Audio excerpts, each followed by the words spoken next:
Jonas iš kairės. Kokia šiandien diena? Šeštadienis. Ačiū.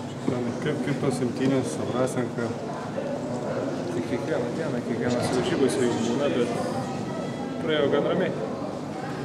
Vienas kitam kažką pasakėte, ar užteko tik pasinuoti, kažką pasakėte? Žinot, visą laiką būna varžybų metu ant karštų, kaip vadinasi, tai ir pasakai, ir pasistumti, bet po varžybų viskas normaliai. Buvo daug rusiškų žodžių ar daugiau angliškų? Iš mano pusės gal angliškų, iš jo rusiškų, nes nesutampa kalbos. Bet vienas kitą suprato? Aš manau. Jonai, jeigu apie rungtynes, kas lėmė tokią pergalę didelių skirtumų? Turbūt vakarykštė pamoka, gal pamoka vakar. Ryte pakalbėjom, kad negalim taip žaisti ir padarėm išvadas, pataisėm puolimą teiginimą ir to pasiekoje lėmė šis rezultatas. Šį kartą nelabai pavyko taip aliupai, ar kas be jų dar?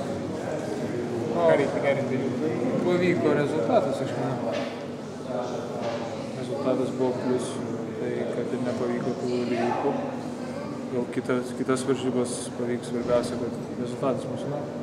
Treneris sakė, kad jam aliupai nepatiko. Gavot pilos šiek tiek? Kaip? Treneris sakė, jam aliupai nelabai patiko. Gavot pilos? Nežinau, bandysim kažką naują, tada jeigu aliupai nepatinka.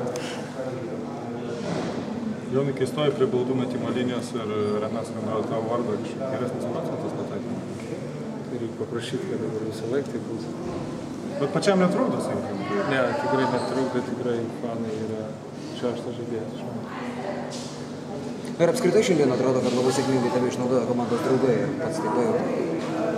Tiesiog žaidžiau komandos naudai, stengiausi kitiems sukurti progų ir savo susikurti progų, nes žaidžiam vis tiek kaip komanda. Tai nei tai aš ėmuosi visos atsakomybės ant savęs, nei kas nors kitas. Žaidžiam kaip komanda ir taškus pelnom kaip komanda ir